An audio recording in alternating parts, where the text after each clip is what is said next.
Hello. All right.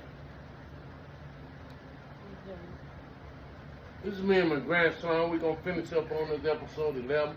Grandparents' rights matter. Oh, the first thing I want to talk about is Kevin Rogers, better known as Buck.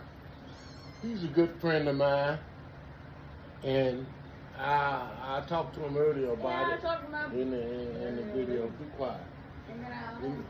In the video, Buck is his name. Very good friend of mine. I talked to him earlier, like I said, and I just want to touch on him again. Because I read something on Facebook and I had to come back to him.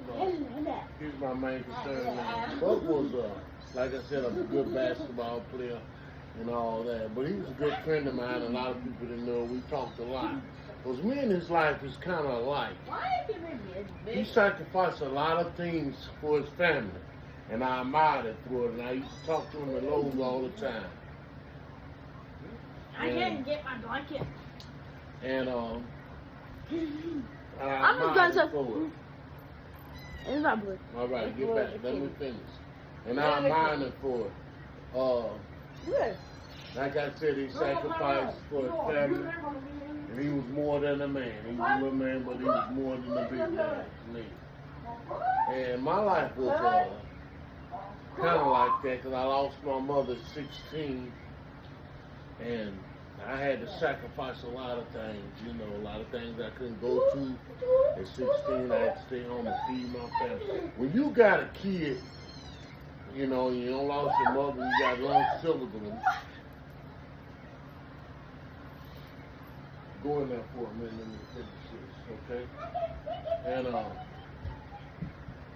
And when you don't, and when you got to feed them and you looking them in the eye, I mean really looking them in the eye, and they 4 and 5 years old. I'm 16 now.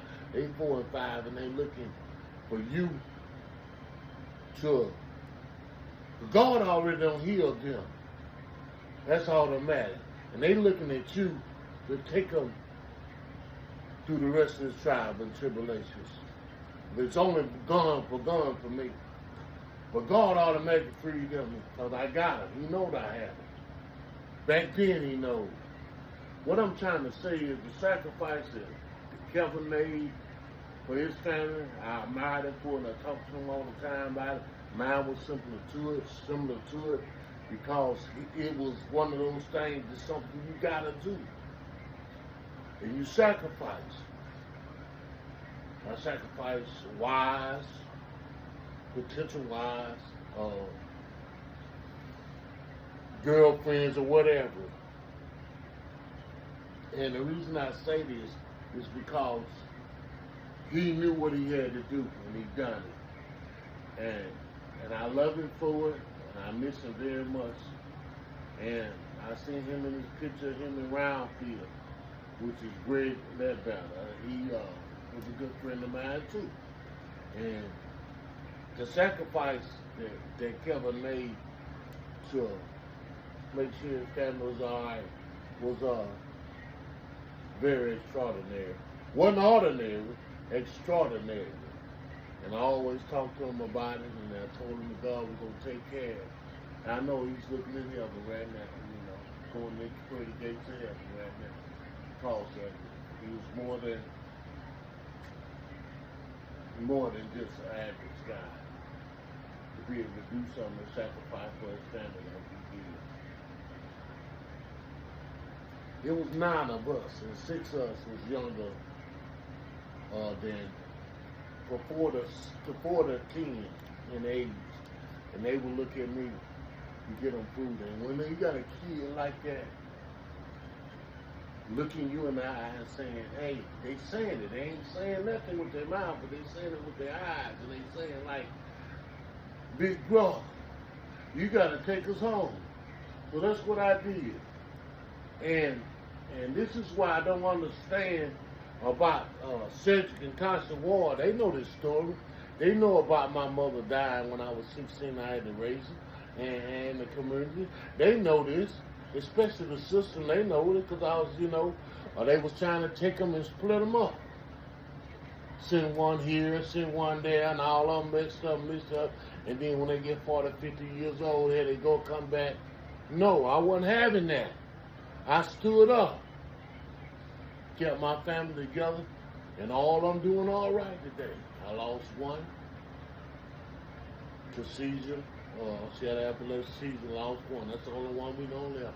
All the rest are living and doing all right. But the sacrifice that you make and Kevin made and I made was similar. We used to talk all the time. I really miss that brother. I'm going to miss him. I already miss him. So I just wanted to say that, the live on Facebook, because he was more than just an ordinary man. When you do stuff like that and God challenge you to do it and you do it, you can't go nowhere but heaven. So I just want to stress that today. And like I said, I don't understand Tasha and Cedric being able to take my grandbaby like that. Especially Cedric, because he know my mother, he know my daddy, he know my folks. And he know what happened, how that happened. We had 4 deaths on that corner. 4 adults was lost in the car wreck. On each corner, we had white flowers on each corner in West End. And he knowed about it. But now he's sitting there trying to take my grandbaby simply because, he got a problem in his life with his wife, can't have kids. That's not right. So the reason I'm saying is not to make him mad or nothing like this. I'm trying to touch his heart and let him know you just can't be taking folks' baby because you done went through some trials and tribulations. You got to deal with it accordingly, like me and Kevin